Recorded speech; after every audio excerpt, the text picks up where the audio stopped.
What's good, Verifam? Welcome back to another video. Today we are on Marvel Rivals Season 2. Now, I'm the last person who should be given early access because, quite frankly, I could care less about Emma Frost. Or I guess I couldn't care less about Emma Frost. I'm not playing a tank in this game. As y'all know, I'm an instant lock DPS. Don't dislike the video, please. But I really only care about the duelist characters, and maybe I'll play a little Luna Snow from time to time. I got about 40 minutes on her in my life. But a character I definitely care about is Psylocke. I made a Psylocke guide before. Psylocke is probably my most played character next to Spiderman, but the reason I don't play her as much anymore is because honestly, I feel like she's a little weak, and people will throw rocks at me for saying that, man. They think Psylocke is such a strong character, but I must have been a little bit right because they did give her a buff with the Psylocke Emma Frost team up.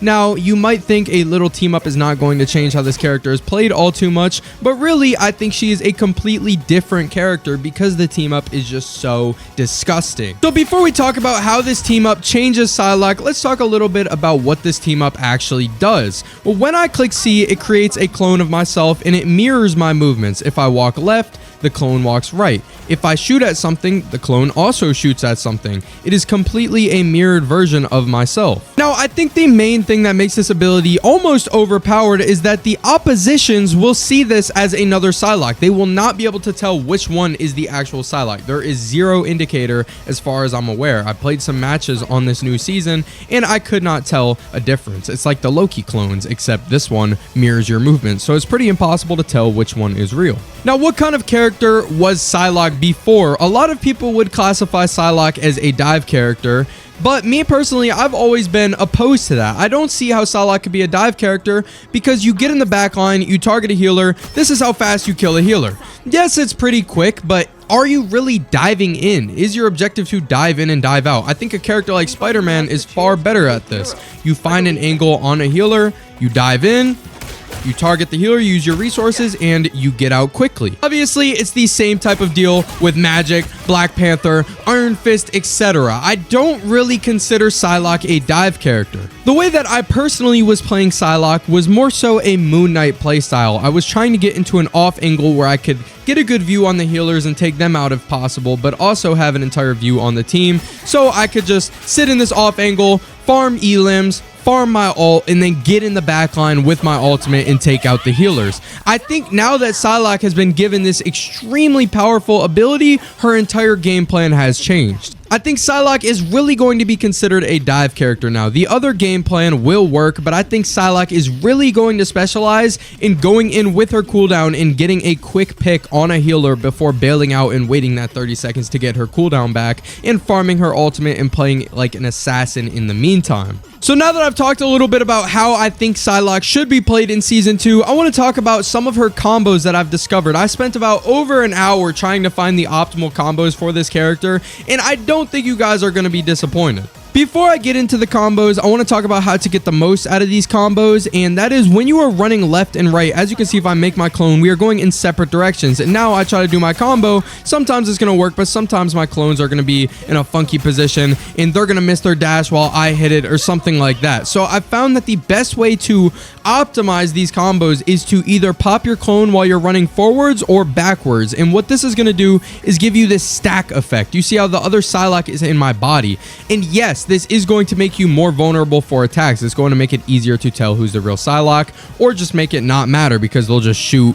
in the stack direction and hit one of you. However, the way I think you should be using all of these combos I'm about to show you is with your stealth. So you would go invisible around an angle like this, and then as you're running in, you would pop your clone, and now you're in a perfect position to execute the combos. So starting off with the 250 damage combo, if you don't know, when you left click with Psylocke, 2 shurikens are going to come out. But if you right click after the first shuriken, you can cancel the second shuriken. We don't need 2 bursts of the shuriken to kill Mantis here. What we're going to do is we are going to make a clone, and we're going to shoot 1 shuriken to the body, cancel it with the right click, and dash with both Psylockes. And this is going to be enough, believe it or not, to kill 250 health Mantis.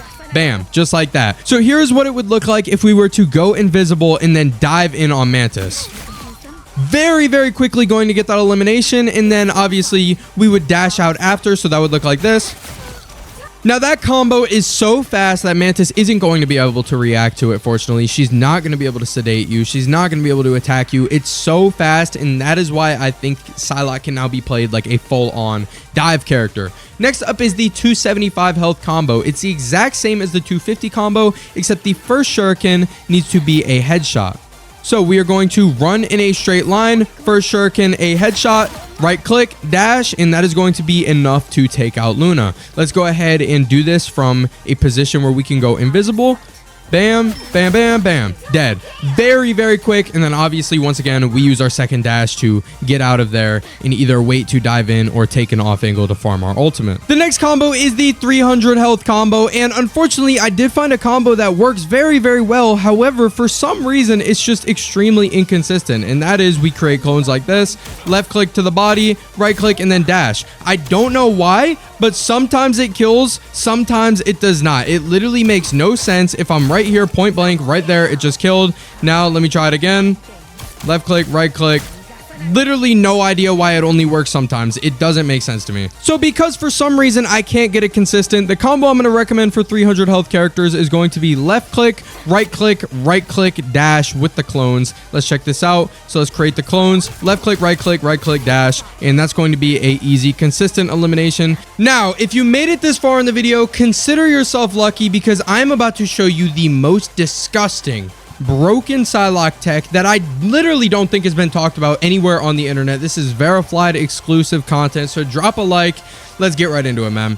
So if we create a clone, bam, walk around this corner, our clone is right here, and I look at this wall and shoot. Where's my clone shooting? The clone is shooting at this wall. But as you may know, this is a third-person game. And what this means is if I peek, a right-hand peek like this, and I start shooting Mantis, I can shoot Mantis right now. But if I stand where Mantis is at, I cannot see myself. I would not be able to shoot Psylocke.